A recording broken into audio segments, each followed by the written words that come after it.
Hi అండి, welcome back to my channel lovely vlogs 2025. ఈరోజు మనం బెల్లం గవ్వలు ఎలా చేసుకోవాలో చూసేద్దాం, వచ్చేయండి. ముందుగా ఒక పెద్ద బౌల్ తీసుకొని దాంట్లో 2.5 గ్లాసెస్ గోధుమ పిండిని, ఇక్కడ ఓన్లీ మనం గోధుమ పిండి యూస్ చేస్తున్నాము. గోధుమ పిండి వేసుకున్న తర్వాత ఏదైతే మనం గ్లాస్ కొలతలు తీసుకుంటున్నామో దాంతోనే చెప్తాను. ఇది గోధుమ పిండి వేసుకున్న కొంచెం సాల్ట్ కూడా వేసుకొని కలుపుకోండి. తర్వాత అదే గ్లాస్తో హాఫ్ ఉప్మా రవ్వ అంటే బొంబాయి రవ్వ వేసుకొని మొత్తాన్ని ఒకసారి బాగా మిక్స్ చేయండి. తర్వాత మీ దగ్గర బటర్ కానీ నెయ్యి కానీ నూనె కానీ ఈ మూడిట్లో ఏదైనా సరే ఒక 3 టేబుల్ స్పూన్ అట్లాగా వేడి చేసుకొని దీంట్లో యాడ్ చేసుకోండి. యాడ్ చేసుకొని కాస్తంత వేడిగా ఉండిద్ది కాబట్టి చూసుకొని జాగ్రత్తగా మిక్స్ చేసుకోండి. మనకి ఇలా పట్టుకుంటే అలా ఉండాలన్నమాట. పిండి నెయ్యి వేసిన తర్వాత నేను ఇక్కడ నెయ్యి వేసాను. తర్వాత వాటర్ వేసుకొని సేమ్ ఇప్పుడు మనం చపాతీ పిండి ఎట్లా కలుపుకుంటామో అలా మొత్తాన్ని ఒకసారి కలుపుకోండి. సాల్ట్ అనేది యాక్చువల్లీ నేను ఇప్పుడు కొంచెం చూసేసాను, ఇప్పుడే సరిపోకపోతే ఇప్పుడు యాడ్ చేసేసుకోవచ్చు. కాబట్టి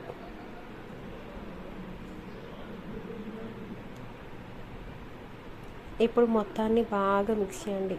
దీంట్లో మనం ఉప్మా రవ్వ వేసాం కాబట్టి బొంబాయి రవ్వ అదేమవ్వాలంటే కొంచెం గట్టిగా ఉంటుంది కదా. ఈ పిండిని బాగా కలిసేలా మిక్స్ చేసుకొని మినిమం ఒక హాఫ్ అన్ అవర్ కానీ 1 అవర్ కానీ పక్కన పెట్టుకోండి. అప్పుడు కాస్తంత కొంచెం అవంతా మెత్తగా అవుతుంది అన్నమాట. ఆయిల్ అప్లై చేసి కవర్ చేసి పక్కన పెట్టేసుకోండి.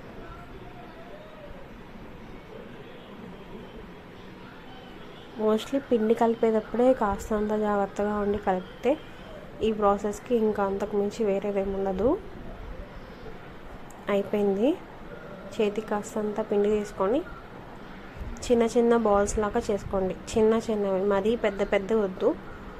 గవ్వ కొంచెం పెద్దగా ఉంటే లోపల ఫ్రై అయ్యేసరికి కొంచెం టైం పడుతుంది అండ్ ఒక్కొక్కసారి లోపలిది ఫ్రై అవ్వదన్నమాట. తర్వాత గవ్వల చెక్క తీసుకొని దానికి ఆయిల్ అప్లై చేసుకోండి. మనకి హెల్ప్గా ఇంకెవరన్నా ఉంటే ఇవి చిన్నవి కదా, కొంచెం టైం ఎక్కువ పడుతుంది కాబట్టి ఈజీగా అవుతుంది. ఒకళ్ళు మనం చేస్తున్నా ఒకళ్ళు ఫ్రై చేస్తున్నా అట్లా అన్నమాట. నేను గవ్వలు చేసుకున్న టైంలోనే మా అన్నయ్య వచ్చారు. గబగబా పిలిచి హెల్ప్ చేయని కూర్చోబెట్టేశాను. ఇప్పుడు ఆయన ఇలా గవ్వలు చేస్తున్నారు, నేను తనకు ఉండలు చేసిస్తున్నాను.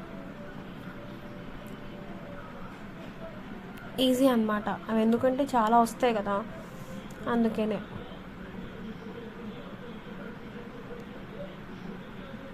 ఈలోపు నేను పొయ్యి మీద కడాయి పెట్టి ఆయిల్ వేస్తున్నాను. 1 kg ఆయిల్. అది ఆయిల్ ఆ గవ్వలు ములిగే అంత వస్తే చాలు. కడాయి నేను కొంచెం పెద్దది పెట్టాను కాబట్టి నాకు 1 kg వేసుకున్నాను.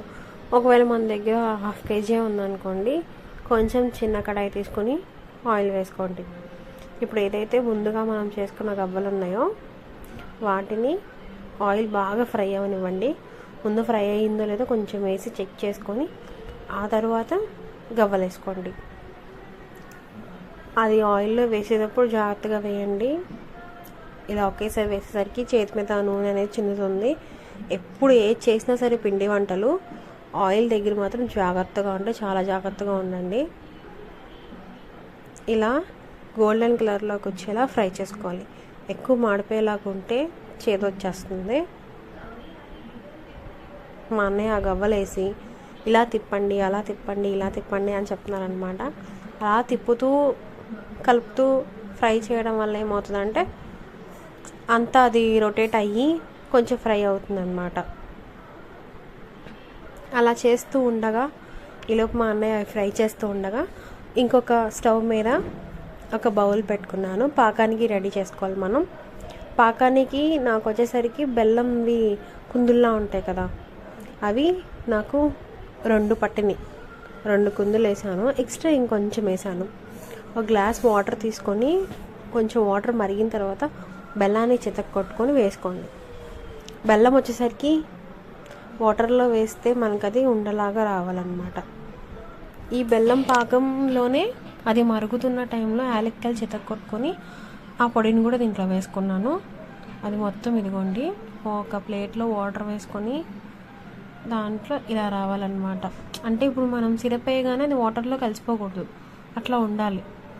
ఇప్పుడు అన్నీ అయిపోయిన తర్వాత ఒక వెడల్పాటి దాంట్లో గవ్వలన్నీ వేసుకొని ఈ సిరప్ వేసుకొని మొత్తాన్ని బాగా మిక్స్ చేసుకోవాలి.